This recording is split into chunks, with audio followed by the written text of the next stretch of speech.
people what I'm doing, but I'm actually turning on the recording system here. And that's how every one of these starts, you know, when you go to my website and look at these videos. Our speaker today is John Thompson, a very good friend, and he runs a premier mortgage advisory company called Simple Mortgage. He is the founder.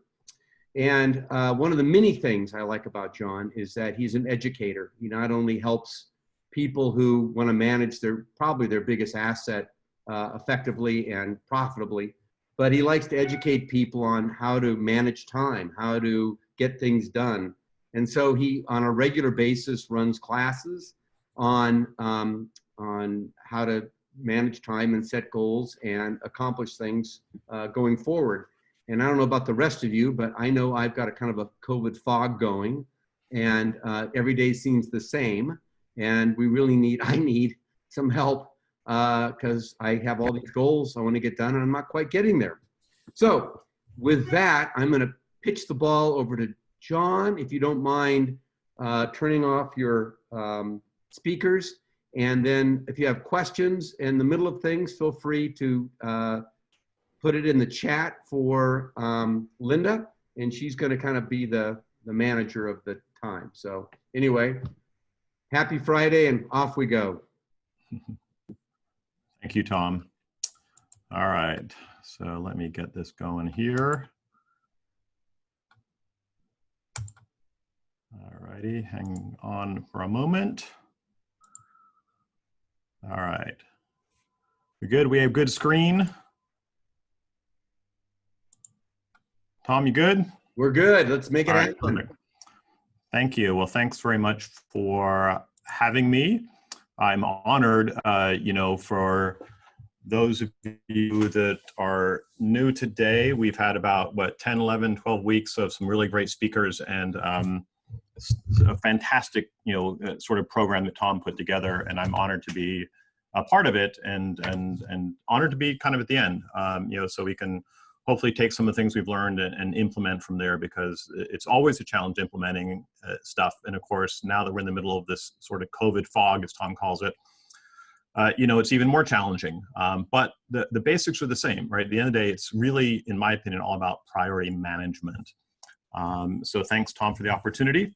As you mentioned, I love kind of teaching and coaching, and of course, our business is mortgage, but I really like helping people figure out different things in their life and enjoy it. And this is one area I've sort of fallen into, mostly because I've tried it all, do it all, and I'm, you know, marginally successful at it, but it's okay.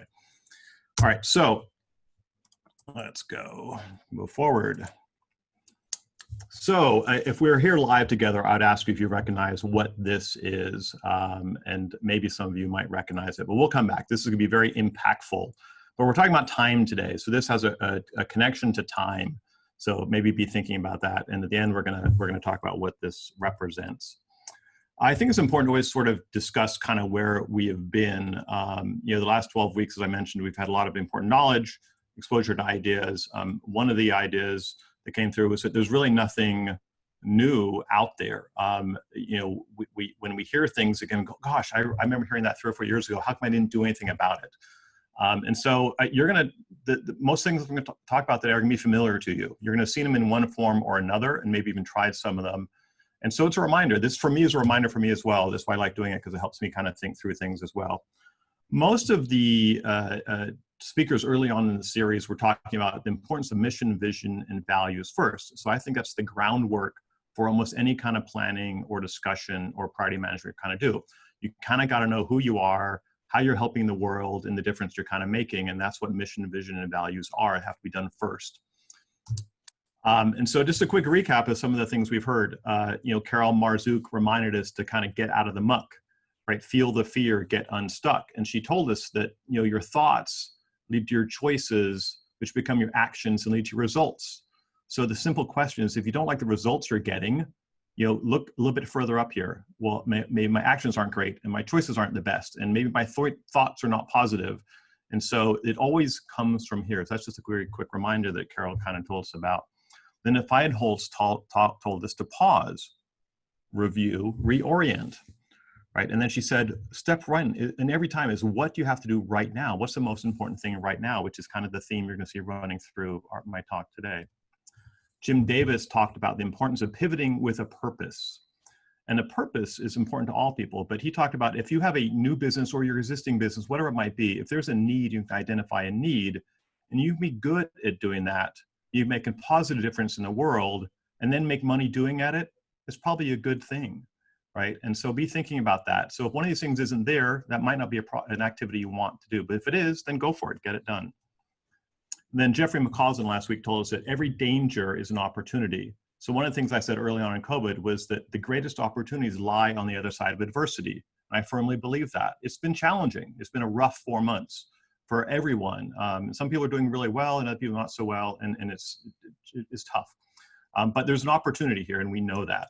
Change is difficult, it's hard, and why is that? He talked about that. And he told us that those that adapt survive and thrive. All right? So when you talk about business planning, we've all been through some sort of business planning process, and you can all raise your hands. We've all failed. It's fine. We're all here together. Who's responsible? We're responsible. If we failed, it's up to us, right? It's not the team. It's not someone else. At the end of the day, it's just us, right? So there's no BS today. We're kind of here just to help each other and kind of move forward. But why do plans typically fail? There's no tracking or milestones typically people have put together with their planning. It's lack of sustained focus. The distracted monkey brain, right? We've all heard of this, the lizard brain. The monkey brain is one that dashes around and tries to find different fun things to do and shiny objects. There's a lot of shiny objects. Maybe not as many as there used to be because now we're sort of in one location, but there's still a lot of shiny objects and ideas we can chase after. And then maybe we don't have any consistent rhythm or pattern to our days or weeks or even months, and it gets challenging, or the rhythm we don't like, right? So we got to get out of it. And lastly, maybe there's not a big enough why. They're not sort of driving us forward. That's sort of that star out in front of us drawing us forward. And that our plans sometimes just don't excite us or inspire you. And if they don't, get rid of them. Move on. Let's do something else that does excite or inspire you. The big challenge we all kind of have, I think, is common for all of us, especially now. So getting meaningful stuff done is hard, right? Everyone's super busy. And the question is, super busy doing what? For many people, just the terminology, I'm so busy, is a badge of honor. And we get this sense of significance because maybe we get validations on social media. We're on these Zoom calls where all people are saying things and everyone seems to be having a great life. And maybe we're not feeling so good about it, but we're getting some feedback there, and it's kind of like dopamine. At the end of the day, multitasking, I think, is a completely false concept. We can only do one thing at a time. We are getting better at task switching. All the stuff we have in front of us now, the technology and so forth, allows us to get better at task switching, but I'm not sure that's a good thing to do. We really want to be able to focus for long, sustained periods of time, whatever that might be. So this is a challenge we're all facing, this distraction type of stuff. And really, it's not about time. Tom said a little bit earlier that, we're talking about time management. You cannot manage time, right? We all have the same 24 hours, and it's really not about time. It's about priorities. And the question really becomes, whose priorities are you working on? Are you working on your priorities, the ones that are important to you, or are you working on priorities that are important to your partner, your team, the business? What is it? Whose priorities are you really focused on for a good bulk of your day? And so that's a question I'd like to kind of sink in and think through as we go through the presentation kind of today. So a couple of interesting quotes around time. The most important choices you'll ever make are how you spend your time. Cherish your time. It's your most valuable resource. You can never make up the time you've lost. Instant gratification is the greatest obstacle to the call of your journey. And we're all on a journey. We may or may not know it, but we're on a journey, right? And so the more you pay attention to the journey you're on, maybe the better you'll be at it.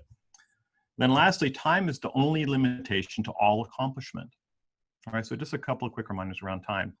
So we're going to start by saying, well, so where are you spending your time? And how do you sort of figure out where it's going? Because again, we have the same 24 hours and they go by very rapidly sometimes. So you're going to get a set of tools from me today. Tom has it. He'll get it out to you later on. You're also, by the way, going to get a copy of the presentation. There's nothing, in here that I think is riveting that I can't share with anyone. I'm happy to share anything that we do with anyone. But so the first one is a time tracking tool. And so a time tracking tool is, I challenge you. I mean, it's hard work to sit down and actually spend 1, 2, 3, 5 days actually tracking what you do. And so this tool allows you to take every 15-minute increment and sort of write down what you're doing. And then at the end of the day, you go back and you sort of determine, was this a high payoff activity? Was it a medium payoff activity? Or was it a no payoff activity? And if you commit to this and actually do it, even for a day, and I encourage 3 to 5 days if you can do it, you're going to be stunned to discover how many no payoff or medium payoff activities you're doing, and that a very small percentage of your time is spent in high payoff activities. And you'd have to define what that means. At the end of the day, high payoff may be making prospecting phone calls to get new business in the door, or it could be consulting with a client. You'd have to sort of determine what makes you money or fulfillment with your time. I remind you then also, where do you spend your time? You may have seen this before. The quadrant up here is where we want to try and spend most of our time, the important things we do that are not urgent, right? Urgency creates stress and can be distracting. So important things that are not urgent are great. So that's the time where we work on our business. Important and urgent can be things we have to deal with right now. Maybe someone's been injured, we got to deal with that right now, or there's a crisis with a client, and those things are important and they're urgent. Where we don't want to spend our time is down here in this quadrant, not important, not urgent. And unfortunately, we spend a lot of time in that area, and that's reacting to email and sort of little fires that someone else can put out, and so forth. And then there's a lot of this urgent stuff that happens that is not important at all that you want to try and avoid. The same thing applies to kind of who you spend your time with, right? So think about segregating your clients into these different quadrants. At the end of the day, what we want is top right, high payoff and low maintenance, right? We all want to have clients that pay us a lot of money that don't require a lot of attention. At least I think that's what we all want. I know that's what I want. But we have a lot of people that are high payoff and high maintenance. We're willing to put up with that because, again, we get a high payoff, but they take a lot of time and energy. What we really don't want is, guess what? Low payoff and high maintenance. We really don't want those high maintenance clients that really don't bring us any revenue or fulfillment at all. And then low payoff and low maintenance, maybe sort of bleed those out of your business over time. So you want to try and get a higher percentage here kind of over time. So mentioned earlier, there's really nothing new under the sun. And so the ideas I'm going to go through here in the next handful of slides around the business planning process that I use and the priority management process that I use really came out of these books. And there's lots of other books like these, but these are the ones I found that really address it in a great way. So you have the Rockefeller Habits by Vern Harnish, which I'm guessing most people have heard of. The Compound Effect by Darren Hardy, which is a newer book that you may have heard of, and I highly recommend. And then Traction by Gino Wickman, who is the son of Floyd Wickman, came out a couple of years ago and has an entire system that we now follow, which I'll describe a little bit later on. All these really talk about sort of how to manage priorities. And it's really, all of them kind of talk about an ideal amount of time. And that ideal amount of time is really about 90 days. So it's cool to plan for 3 years out or 5 years out or even a year out, and you should do that. But the reality from a priority management standpoint is 90 days is the ideal kind of time frame. You've heard these concepts of rocks, right? So rocks are the big things we want to get done in our life before we sort of worry about the more mundane issues like the small pebbles and the sand that goes into these jars of life. So you want to tackle those rocks first. And so why does 90 days work so well? It works well because it's a long enough time period that you can get a pretty significant project done. Or you can build a new website, maybe you can develop a new marketing piece, you can maybe bring on a new business development person, you can launch projects within 90 days and kind of get them up and running. But it's not so long that if you discover 45 days in that, I really don't like this, it's not going the way I want, and it really doesn't feel good, you can abandon it and not have lost all that much time. So I like the 90-day chunks. We kind of do it that way. There's 12 weeks is another kind of time frame, so a quarter, whatever that might be. But this 90-day rhythm works really well, and especially now, and maybe even break it down to 30 days right now, just because things are so unusual. So we talk about the truth. Well, why even plan at all? I mean, the reality is we go through life kind of chasing shiny objects all the time. And so Harvard University defines truth or veritas as this: to progressively minimize the magnitude of our veering to one side or the other of the star by which we steer, whose pathway to us is delicately reflected on the sea of life. Now, that's a mouthful, and what does it really mean? So here's us going through life, right? There's a great idea, a new marketing project. Oh, here's a new business partner. Oh, well, this sounds more interesting. Let's go back and forth and back and forth. And this is why a lot of people go through life, both personally and business-wise. So planning sort of creates these rails or these guidelines or so forth in our life and our plan. So these are plans. And what's this do? It helps us minimize the magnitude of our veering. So now if we know this out, we don't go veering way off the side, we stay within these guardrails because we've established the guardrails. And that's what 90-day planning really enables you to do. And it brings us back to the question that Linda asked us, which is, what is important now? and you got to decide what's the most important thing that you're going to be working on. So that on day 91, you know what you're doing and what has to be done. Right, so there's a lot of different things we can be doing. There's thousands of ideas and different things, and you got to kind of get it narrowed down to one or two major concepts. And this prevents the oversteer. And it also allows us to go to our teams and the other people around us and say, look, there could be 50 different projects we work on, but we've all agreed to work on these two projects. It's not that we're saying no to the other 48. We're just working on these now, this month or this quarter, right? Because left to itself, the brain's going to run around and do what it's going to do. So we're going to agree on these for the next 90 days and kind of move forward and not be scattered anymore. And so that helps you get buy-in from a team if you're going to do it.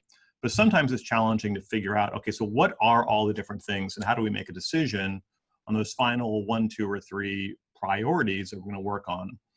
And so one of your tools that I'm giving you now is sort of this list, this brain dump. This concept came up a couple times. I think Linda mentioned in her talk as well about sort of getting everything out and getting on a list.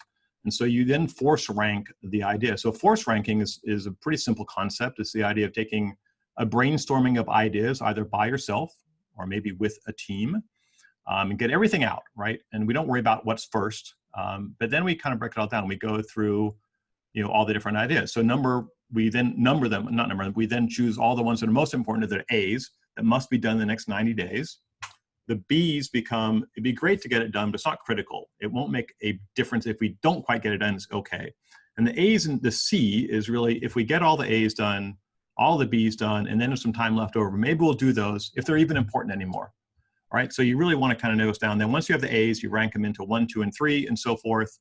And the B's, you kind of do the same way. And then now you've created a priority list. You have A1, A2, A3, B1, B2, B3, and now that's a priority list for this quarter, or maybe the entire year, depending on how many you have. So it's a great way to kind of filter through it.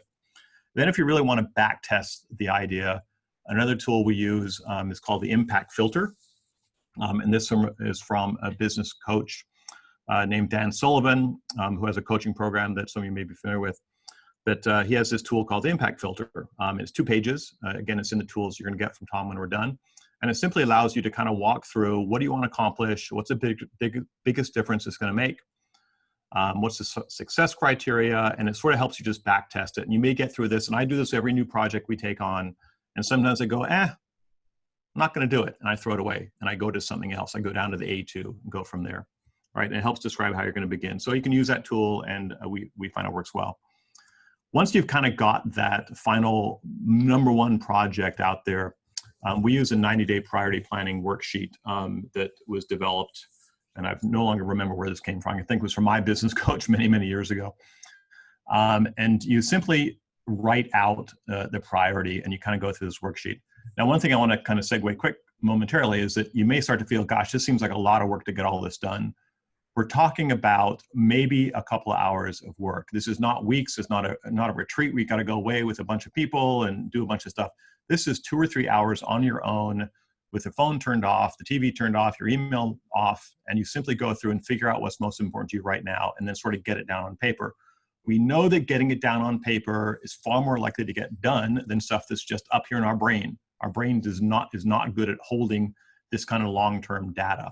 All right, so the 90-day sheet, which again is in your tools, you kind of put your priorities, these actions I'm going to take. You'll kind of describe a couple of obstacles and then come up with solutions to overcome the obstacles. We like accountability. We'll talk more about accountability in a moment. Outcome confirmation, then you sign it and you post it and you keep it with you. Again, the question is, what one thing would have the biggest impact on your life right now? So now we've gone through all this, we've filtered down, we've got our top priority for the next quarter, the next 90 days, whatever it's going to be. And now you got to have discipline, right? Discipline's got to kick in. So a couple of thoughts around discipline. People will do almost anything to stay in their comfort zone. If you want to accomplish anything, get out of your comfort zone. Strive to increase order and discipline in your life. Pretty simple idea. And I think we know this. Again, I told you earlier, there's nothing here that you don't already know. It's just a reminder. Discipline usually means doing the opposite of what you feel like doing. We know that. No one wants to get up at 5:30 in the morning and go running every day, but people do it. And some people love it after a while, but I think most people don't love doing that. The easy roast is this one are very simple. Setting deadlines, discovering and doing what you do best, what's important and enjoyable, and then focusing on the habits or the behaviors by replacing the poor ones and getting better patterns in place, with good ones over time. So pretty simple. This one's not that difficult if you think about it this way. So in business, we can focus on a couple of different things. We can focus on efficiency or effectiveness. And the reality is a lot of businesses really focus on efficiency, which is doing things right. So it's creating new processes, it's those kinds of things. I am famous for creating processes that are okay, you got to do things right, but really the ROI on this, return on investment, is really maybe 20% of the overall kind of stuff. It's actually far more important from a business standpoint to do the right things, which is why we're talking about this sort of priority planning thing. So you get to the right things, you're doing the right things, getting those things done. This is a far higher ROI, and 80% ROI on doing effective things. Once you're doing the right things, if you're doing them right, then it's even better, right? So focus on the effectiveness side, not necessarily on the process side. You got to have process, but don't take a ton of time on it once you're kind of getting it done. Time blocking, one of my favorite topics. So in your worksheets will be a time blocking kind of thing. Time blocking for some people is really challenging. Some people don't like to do it at all. They don't want to talk about it. They feel like it's really restrictive. I've had varying degrees of success with it. We've used it in some cases really effectively. In other cases, it just breaks down quickly. It just kind of depends. I would still say you start trying to do it. At least go through the exercise of creating a time block for yourself. So mentally you say, okay, look, if I'm going to put certain activities in a certain time, this is how I might do it. And so I have some kind of hints on how that might work with the worksheet that you're going to be given when we're done here. You always start with personal time. Personal time is your family, your workouts, maybe it's your spirituality, it's the date nights with the important people in your life. These are the life rocks. So that's got to go in your calendar before everything else. So get that stuff in there. The next one is your on time in your business. And this is your focus time. These are the work rocks. So you've committed, you've gone through a filtering process, you've committed to 2 projects, and you figure those projects are going to take you 4 hours a week. Those 4 hours need to be in your calendar. It's an appointment with yourself. Those are your work rocks. You get those in your calendar. Personal, work rocks, and then everything else left over is your time for doing your kind of business, which is buffer time. So those are your appointments. Those are your calls. Maybe it's supporting your team. It's putting out fires. Those sort of things. And you can put that in the calendar too. I actually put it in my calendar. We have a time every single day where my team can come to me and talk about a challenge on a file or something else. Otherwise, I'd be interrupted continuously throughout the day with challenges because they're happening all the time. I also encourage you to sort of group similar activities together. And this is how you create a rhythm. We know that the brain has to cycle into an activity, and then when it gets done with an activity, it cycles back out of that activity. And so it's kind of like an engine firing up and getting warm and going. Then when it kind of cools back down, it slows back down afterwards. So one example of this from my own business is when we create what I call our Borrow Smart analysis. So Borrow Smart analysis for me is taking the client's financial data, taking their existing mortgage information and putting it into a plan, and then saying, okay, so what's the best thing you can do here? And what are your goals? What are you trying to accomplish? When I start from scratch, the very first plan might take me between 20 and 30 minutes to do that, depending on the complexity. If I have 5 to do, and each one takes half an hour, that might take me 2.5 hours of time. But I find that if I do all 5 at one time, the first one takes 20 minutes, the next one might take 13 or 14 minutes, then down to 8 minutes, then down to 5 minutes, and maybe the last one only takes me 3 minutes. So I can get it all done within 45 minutes to an hour. That's because our brain is cycling through the same thought patterns over and over again, as opposed to thinking about other stuff that's around us. So do that. So you could do this for doing notes and letters. You could do it for marketing and prospecting calls. Those sorts of things can be done all within a block. Right? If you make prospecting calls, you don't want to make 10 calls over 5 hours or throughout the week. You want to make them all within 1 hour because you get in a rhythm and you get better as you go. All right, so we talked about your tasks. So now in your buffer time, your focus time, you're working on your task list. You start with your A1. And once your A1's done and you're out of your focus time, go to your A2 and so forth. And you're going to discover pretty quickly what times work. You probably already know what times work for you. Are you a morning person? Do you need the afternoon 1 to 3 and so forth? Kind of where's your best energy is where you kind of want to do your focus time ideally. I truly believe that time blocking used effectively is certainly not meant to be restrictive, but rather freeing. You don't have to share it with other people. I used to literally post it on the door of my office so that if someone came by and said, oh my gosh, I got this problem I got to talk to John about, and they saw us in my focus time, they did not come in because I told them, please don't interrupt me this time. You can come back at 2:30 and we can do it then. And that's fine. There's no brain surgery we're doing over here at the mortgage business. Things can wait a little while. Bookend your day. Bookend your day is a pretty simple concept. You start your day with a quick review of what are you going to do, what's the priorities, what calls you got to make. You look at your calendar and so forth. And then you, at the other end of the day, you go through, you kind of have a quick reflection. What got done today? You know, what do I need to roll over to tomorrow? So I have a little tracking sheet, my attention management sheet that I use. And so I cross things off as I go. Then anything that's not crossed off just rolls over the next day. And that's fine. It works really well. The first 30 minutes of your day is really key. I don't spend 30 minutes doing it anymore, but I spend 10 to 15 minutes every morning sort of in the same rhythm and routine. And I call it my 15 minutes of success. I say my prayers every morning. You know, I have some spiritual reflection. I then go through some affirmations I've developed over time. And then I sort of have some visualization things around what am I trying to accomplish? And it's business stuff, personal stuff. I think about my kids, my family, and my team, and then business. And so, you know, consider doing that. You know, there's a lot of books out there that talk about this idea. And be flexible. It's going to change. As you go through the process, you're going to discover what it means, what works for you and what doesn't work for you. These days, I'm focusing a little bit more on sort of this idea of buffer and focus time, which is a concept that also came out of the Dan Sullivan coaching process. And so buffer time, again, is that time that is booked for, this would be buffer time for all of you, right? You sign up for a webinar, you put on your calendar, you showed up, that's buffer time. You're not doing anything else, but it's not working on your business other than maybe some learning some kind of stuff that you may implement later on, which is great. So that's kind of buffer time. You know, it can also be working with your team and those kind of things. And the goal is to increase your focus time. So I've been tracking the last several weeks my time between buffer and focus, and my focus time is down around 10 or 15%. I'd like to get that to maybe 40 or 50% of my day to really get some acceleration in our business and in our growth. So why do we want to make the bed first? So I got to tell you, the mom was right, and the army is right. So you got to make the bed first. And why is that? Because you start the day with a feeling of accomplishment, right? And I hate to say it, but a small win at the beginning of the day by making the bed and leaving your place looking nice and tidy will work. It really works. It may seem very simple, and you might get to the office and the world falls apart, but you know what? You made your bed and you feel good about it. So that's why mom told you to make your bed. So I encourage you to do the same kind of thing. All right, so let's talk about some different elements of discipline and how you might track these different things we're talking about here today. So we've talked about priorities and how you filter down and get down to the ultimate 2 or 3 priorities for the quarter. And that's fine. You then need to create metrics. And we're not going to talk a lot about metrics really here, but metrics are simply a way of tracking your progress. So if your objective, for example, is I want to connect with 25 new partner prospects in my business. Okay, so how are you going to track that? All right, is it going to be 5 a week? Is it going to be 25 in one day?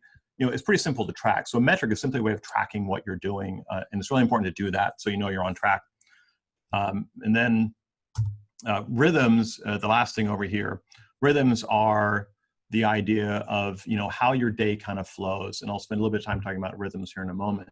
At the end of the day, if you have too many of any of these things, it's going to fail. You can't have too many priorities. Maximum 3. Ideally 1 or 2 is what you want to have. Metrics, you don't need 10 different numbers to track your numbers. You need 1 number to track how you're doing. Rhythms are just how we kind of get things done. Right, so one of the tools we use is a tool called Asana, ASANA.com. It's on the next sheet I'm going to show you in a moment. So Asana.com is simply it's free. It's an online tool. There's things like Basecamp, there's Teams, there's Slack, a couple other tools. So we simply use this tool where we have all our rocks for the quarter. So you see here are my rocks for the quarter. My partner Cal's rocks are here. My son David, who works with us now, tools. And you'll notice that under here, we have sort of the subtasks, right? So it's cool to have a task, but you need to have the subtasks. The subtasks here on the next sheet. And the subtasks are, okay, so what are the things you're going to do in order? That's how you know how you're working. So if the task is to make phone calls, you program the emails to go out, mail the letters, you create a simple script. So you're going through tasks, and when you're working on your project during your on time, your focus time, this is how you know what to start with. Do number 1, then do number 2, then do number 3. Very straightforward. Asana, Teams, Slack. All these tools work great. They're free. And quite frankly, I don't care. Put it on a note card. Just have it somewhere where you can refer to it and track it. So a reminder of some of the keys to implementing any of these kind of ideas. This on time, focus, in time. So on time, again, is the time we're working on our business. You're focused, we're working on our business, the growth of our business, the future of our business. In time is working in our business here today, taking phone calls, putting together analysis, prospecting, all the things we're doing in the business today. Those are buffer time, dealing with issues that might come up. Time blocking, some method of time blocking. I don't care if it's just simply putting 2 hours a day that you know you're going to work on your projects. Put that in your calendar. And that's your one appointment for the day. Everything else can float around that. Listening to the taps. I have a firm belief that the universe is always telling us what we should be doing and not be doing, for that matter as well. And so you may notice as you start to do certain activities that things happen like, oh my gosh, I made 5 phone calls and I set an appointment. Pretty cool. Maybe I should make 5 more phone calls. I know that sounds strange. We literally had a call the other day with my coach, and another guy was on the call. And he goes, you know what? I called 10 financial advisors and 2 of them sent me deals. And so like, wait, let me understand this. You made 10 phone calls and you got deals. Interesting correlation, right? So listen to taps out there. Trust in it, believe in it. And when you feel like something's working, do more of that, and it'll probably come together. Accountability. We're going to talk a little bit about accountability. We know it's important and how you can maybe get some of those things done. So talking about the rhythm of productivity. So this line is meant to represent our productivity. So we kind of go through our days and our weeks and our month, and we're sort of producing things and whatever that might be they're producing. And then sometimes it gets a little better. And sometimes we drop off. That was a really busy week. I'm kind of tired. I'm going to back off and slack off a little bit. And that's how we go through life, just kind of meandering, right? So that's productivity. What happens when there's a deadline or maybe a vacation, which is a little bit challenging to do during COVID, but nonetheless, there's an event out there in front of us. And so we're meandering. Oh my gosh, there's a deadline. I got to go on vacation. I'm leaving. What has to happen? Your productivity goes through the roof. We've all experienced this. I know you have, right? The last 3 days before you go somewhere is when you get everything done you should have gotten done in the last month or 2. And then we come back and we drop back down, we kind of meander along. And then suddenly there's something else going on, another deadline, a meeting with the boss, someone's coming to visit, whatever it might be, and all of a sudden everything gets done, and then we kind of fall back down again. So what do we learn from this? Well, we learn that having some signposts along the way is probably a good thing. I'm not necessarily encouraging you to have daily or weekly meetings. I'm not actually a giant fan of having lots of meetings. I think they're, for the most part, a waste of time. That being said, there can be accountability, there can be meetings. So for example, in our team, we have our weekly meeting where we do a check-in on all the things I showed you on those last couple of slides, or Asana. We all sit down and quickly go through it. Are you on track? Are you not on track? Are you stuck somewhere? Do you need help? And it's fast. It's, everyone gets 2 or 3 minutes, we go through it. And if there's something we have to deal with, we deal with it. And we do it every Friday. I'd love to say it's religiously every Friday, but it's, maybe it's every other Friday. So that's what this is for us. And so our productivity goes up because I met with David last week. He knows he has something is due at 10:30 today. It's due, and I don't bet he hasn't done it. But you know what? It's going to be done before 10:30 because it'll get done. So this is one way of lifting your productivity by having sort of more consistent meetings. And again, it can be with a business partner, maybe it's accountability or something like that. So speaking of accountability, we know accountability works. We know that being responsible for someone else works. We've had a couple of speakers on in the last 11 or so weeks that are business coaches that provide a wonderful service. And depending on how that works in your life, I highly encourage it. I personally have had a business coach for almost 18 years now. Even in times when I could not afford the coach, I had the coach. It's important. Now your coach doesn't tell you, or your accountability buddy or whoever does not tell you, hey, you're the best. Oh gosh, thanks so much. I already know I'm the best because I'm the most amazing person in the entire world. I already know I'm the best, so thank you for affirming that. What you want the accountability buddy to tell you is, you're an idiot. You're doing this, you're not doing it right. You said you're gonna make 10 phone calls, you made 3 phone calls. Guess what? You're an idiot. Thank you. You need that feedback, all right? So that's what an accountability buddy does for you. There's some hints and things in your worksheets you're gonna get later on that talk about how do you find an accountability buddy. It can be someone that's call, it can be a spouse or partner, whatever you might want to engage there. I mentioned the book, by Gino Wickman right here, right? So The Traction. I'm endorsing the book simply because it works for me. I have nothing to do with the book. I don't know Gino Wickham at all, but I got this book several years ago. You see, it's actually faded and yellow now, and it's got my notes in it. We run our entire business with their system. It's called the Entrepreneurial Operating System. They actually have an entire coaching program, which costs an ungodly amount of money. You can get certified to be a coach there, which I'm not. I have nothing to do with it. And I'm not going to spend the money because I can do it myself. But from there, you develop what's called a vision traction organizer. So here's mine. It's right here. There's a little screenshot of it here. It's two-sided. This sits on the wall right beside me, and we go through it every Friday in our EOS meeting, Entrepreneurial Operating System meeting. It simply has your core values, your core focus, your marketing strategy. It talks about a 1-year picture, 3-year picture, and then it breaks it down to your 90-day rocks right in the middle of what you're working on, and you have it there so you can look at it. So we look at that every week. I have it on the board right beside me, right beside my vision board, which is a whole other tool that we'll talk about. So that's what I have for you today. So we've gone through the idea of sort of thinking about our vision and values first.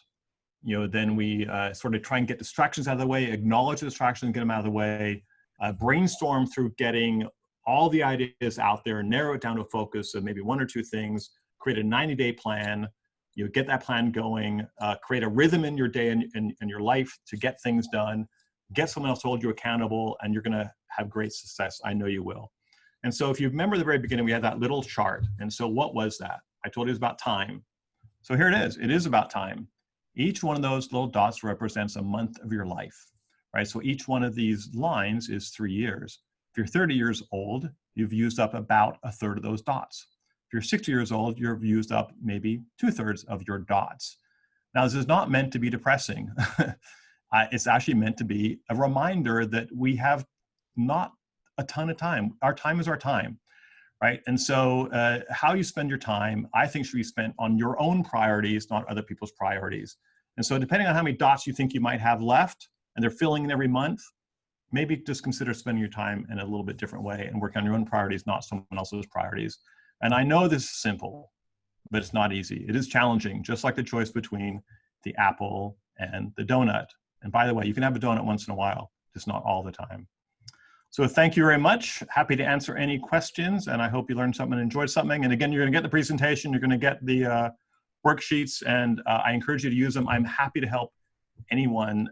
Email, call me. How do you do this? Did that work? Is this a waste of time? Whatever. I'm happy to talk to anyone anytime about any of this stuff. So thank you. This is Linda. Thank you for that amazing presentation and assemblage of all of those threads, pulling them all together. And you're welcome, Linda. Congratulations on figuring out this system to use in your business. Just really, I so appreciate your sharing it today. And also, thank you for sharing what you yourself have learned about what happens when you do what I refer to as attention management. Time management's a tool we use in order to really own what we're doing with our attention. And when you shared what you yourself have discovered about when you clump like activities together and the speed and efficiency and momentum that builds, I think that's really important for people to hear, because we get in the habit of saying, oh, I'm done with that. Okay, I recovered 15 minutes. I'll move on to something else. Well, you still have to on-ramp your thinking into that other topic and so on. So thank you so much for sharing that. You're welcome. I'm going to add, this is my attention management scoreboard right here, which actually needs to be updated for the day. I haven't done it yet today. So I'll send this along as well, because I just realized it's literally called attention management, daily scoreboard. Yeah. Very cool. Yeah, so let's open the lines. Nobody typed anything in chat. So folks, why don't you go ahead and unmute yourself and introduce yourself so we know. First of all, so your image pops up to the front of everybody's screen, and share your reflections and your questions. Well, I know for a fact that, I named my band Misplaced Priorities for a reason, because they are misplaced. And, I always say that, priorities are a matter of perspective, but I just, discipline is not Tom Reynolds' middle name. And what I like about what you're talking about is that it really applies some discipline and then gives you visual tools to, keep you on track. So well done. Yeah, no, I appreciate that. And again, it is not easy. And I certainly am not the world's greatest implementer. I'm probably better than others, simply because these tools work and we use them, and you forget about them. And then you go a week or two and like, oh my gosh. And then, but it brings you back, right? And that's what those guardrails are. It's just bringing you back to where you need to be. And that's fine. Life is life. Life happens every day, right? So this helps kind of keep you centered a little bit better. I do have a question about change management. This is David Michael. I have a consulting company here in California and Washington State. How do you handle change management as you are going through this planning process for things like putting work blocks on your wall or on your door, where people walk away with something where the priority may have changed had you had the chance to actually understand what was getting laid off, or throughout this other, you have great tools. I really like them. I would see myself making revisions very quickly as implementations encounter their own issues, and whatnot. How do you handle change management? Yeah. Great question. As things happen, we firmly believe we have to be flexible. And so let's use COVID as the simple example, right? So no one really knew in the middle of March what was going to happen. We knew something was happening. We didn't quite know what it meant. And so I pulled my team together and I said, I don't know what's going to happen, but let's think of the probabilities of something. So maybe something comes forward and we go, okay, so will the entire building shut down? Will we not be able to come back to the office? We actually created a very simple plan and said, okay, if the worst happens and we're not allowed to come back to the office for a year, what do we need to keep our business running? And we literally spent, maybe it was 20 or 25 minutes doing it. And the first question was, John, do you really think it's going to happen? I said, I don't know what's going to happen, but the probability of something's going to happen. And so I suppose I would apply that same technique to almost anything that happens. And so in my world where interest rates go up and down and products disappear, you have to adapt pretty quickly. I mean, literally in the last 4 months, we've had more change in the mortgage industry than we've had in years, right? Things went away and so forth. And so we simply, I got to tell you, I just accepted it, accept the change, communicate with the team and said, okay, here's what we're going to do. So this is no longer available. And now we're going to focus here. So we just adapted to it. I'm not sure if that answers your question specifically, but I find it's accepting what it is, getting the people that are important to me around, and just having a quick, open conversation about it. And then saying, okay, so we're on this track. Maybe that track doesn't apply anymore. Let's just put that to the side. And then here's where we need to focus going forward. And maybe this is too simple, I don't know. But I think one of the things that John said that I like is that mission, vision, and value, maybe purpose, are all something you review every day. I mean, a lot of people think you do that, you put it on the wall, you walk away. I think it's important to do every day because things change. And so you have to really rethink what you're doing and how it applies to those things. And if something has to change, maybe it starts at the 10,000 or 60,000 foot level. Is that fair, John? I think that's great. I mean, perfect point. Because at the end of the day, and I'm sure 2 or 3 of our speakers said the same thing, those never change. Your values and mission, your vision are always the same. The world will be changing around all of those things. But if you stick to your values, you stick to your mission, you just adapt to what's new in front of you. Mm-hmm. John? Yeah. I really enjoyed this presentation. And thank you, Emma. It's him and David Eichel International. We do marketing and getting websites designed and raised to the top of Google. But when this lockdown happened in April, I was thrust into a position of being a school teacher, a mother, a chef, cooking 2 meals a day and 7 snacks, 7 loads of laundry a week, and running the business. What struck a chord with me today was the notion of multitasking, that you said we cannot multitask. And then my question to you this morning is that how do you not multitask? Yeah. It's certainly been more challenging more recently, I'm sure, for everyone. So it's going to happen. So how do we know? So it goes back to time blocking and also batching things together at the same time. So I've gotten better literally in the last month of sort of batching again, because I was all over the place for the first 60 days. I was just chasing stuff and things were coming in so fast, like you're describing. I really feel for you, all of you that have younger kids that have had to manage through this, because I know how challenging it's been. And so I went back to basics. I said, okay, fine. This is what I have to work on, and I'm gonna work on it for the next hour. And I literally, I turn off my email. My phone is not near me. I don't really keep my phone near me. I don't use my cell phone for work, really very much at all. And so to avoid the distractions, I just turn everything off other than what I'm working on. And it's a very simple thing. I mean, my desk sometimes can be very scattered as well. I've gotten back to literally getting everything off my desk other than the one activity I'm working on right then. And sometimes it's only 10 minutes and then I'm fine. I'm back to doing what I'm doing. And sometimes it might need an hour and a half. Literally putting this presentation together over the last week and a half or so probably took me several hours because I wanted to do it right. I was pulling from a couple of different things and I had to block out the time to do it, and I'm busier in my business than I've ever been, right? We're blessed to be busy. Exactly. Yeah. But this was important, right? And so shut the door, turn off the email, turn off the phone, put the phone on Do Not Disturb. You'll get it done. It can all get done. Yeah. John, it's Linda Clayton. Yeah.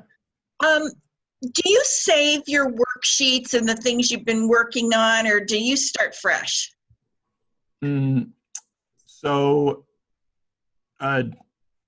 Yeah, for the most part, I save. So everything, I can have this EOS thing that I kind of talked about. This sheet, I have this going back every quarter now for probably 4 years. So I do look at it because, again, the part that never changes is right here. Core values, our core focus, and this never changes. The only thing that changes is the quarterly activities. So I do use that as a baseline. I do save it all. When I'm starting a brand new project, though, so something brand new that I've never tried before, I will start with the easy example I have is creating a PowerPoint presentation for something I'm thinking about. And sometimes I use PowerPoint to create just an idea or a concept. I do have little sheets I take.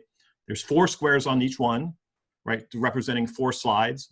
And I print 10 blank ones, and I get everything gone, and I literally start with this. And the first one, introduction slide, the top left is my introduction slide. The very last one is this is what you're looking at right now, my finished slide.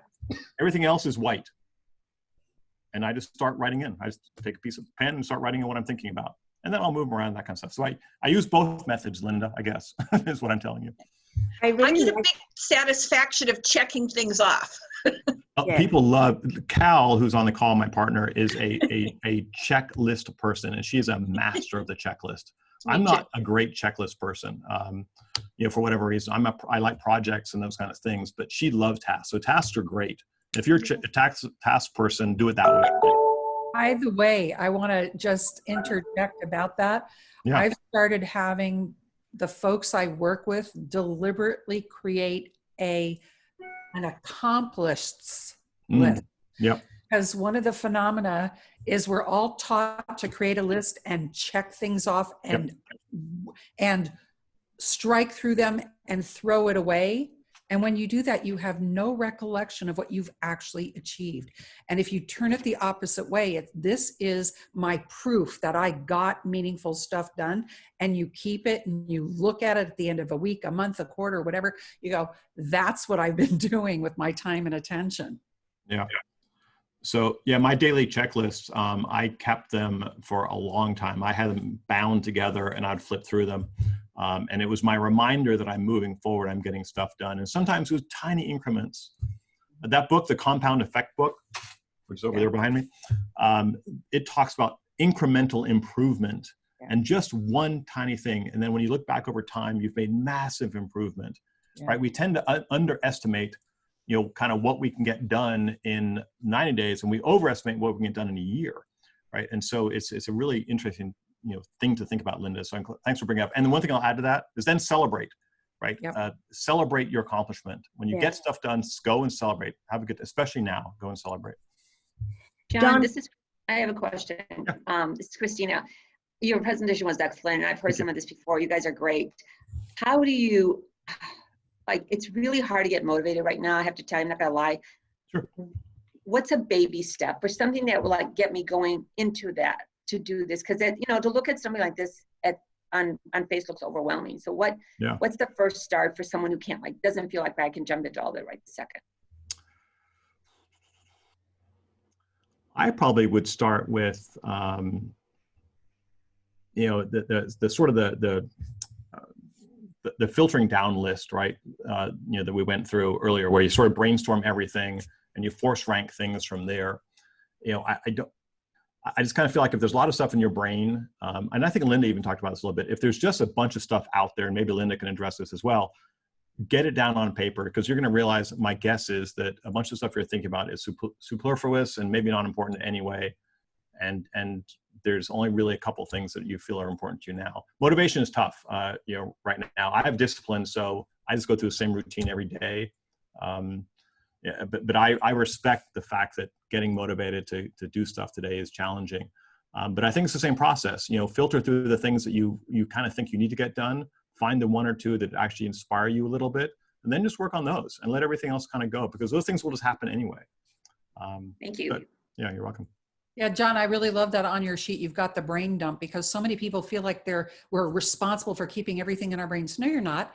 In fact, you're responsible for getting it out of your brain so that you've recovered all of those attention particles to do the forced ranking and decide what's important in what order, and and how you'll take on solving it. And for the folks who are at home now that are managing business and family and kids running in and out of the room, we can talk separately, John, about how you adapt those for different ages of kids, because they too can't learn. But we have to be the starting point. We have to be the one who sits down for the 10 minutes and does the brain dump and says, okay, what'll get done today and what won't get done today, and what technique am I going to use, and so on. And then you get to exhale and go, yeah. Yep, breathe. Or resign from teaching.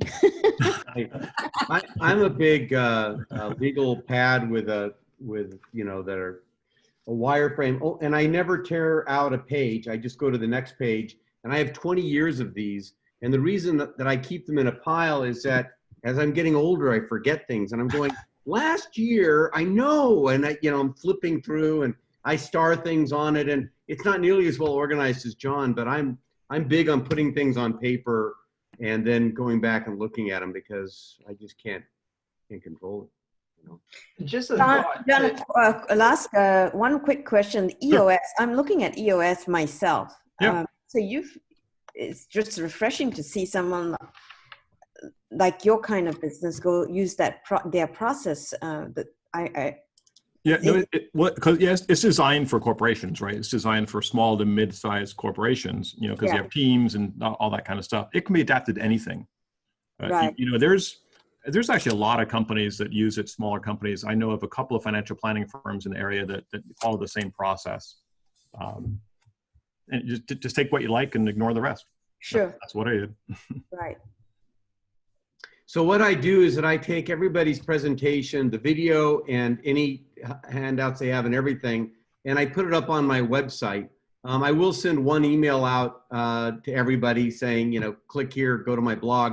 But everything that we ever get is always up on my blog. So if you are interested in getting any part of this presentation or anybody else's presentation throughout this series, they're on my blog. And I will send out emails with links, but it seems like people miss those. So if you just know to go to reynoldsgroupweb.com, click on blog, you can see all this wonderful information. And just before we wrap up, Tom, I think Cal had something to share as well. You there, Cal? Sorry. No, I was going to respond to Christina.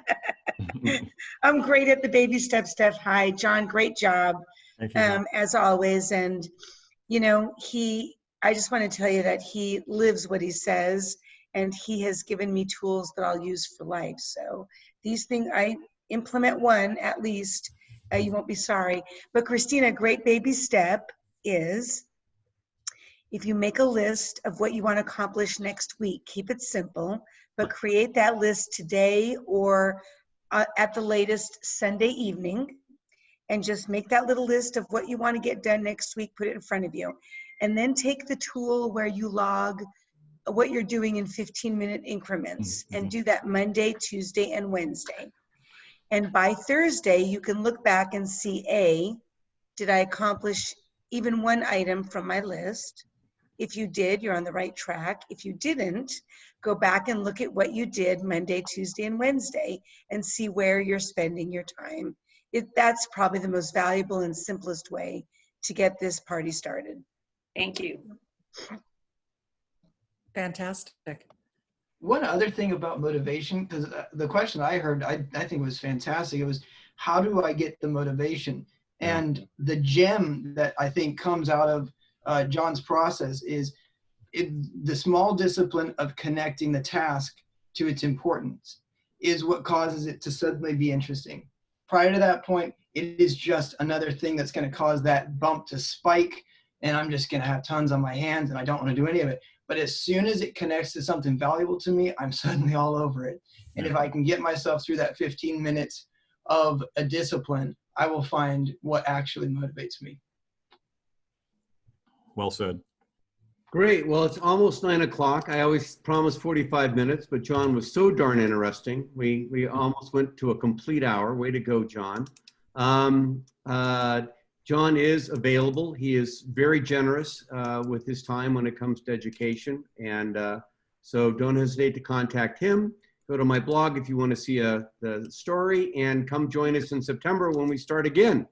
So have a great summer. I hope you guys get to do something. Get out of your house, you know? Thank you, John. Bye, everyone. Thank you so much. Take Have a care, good weekend.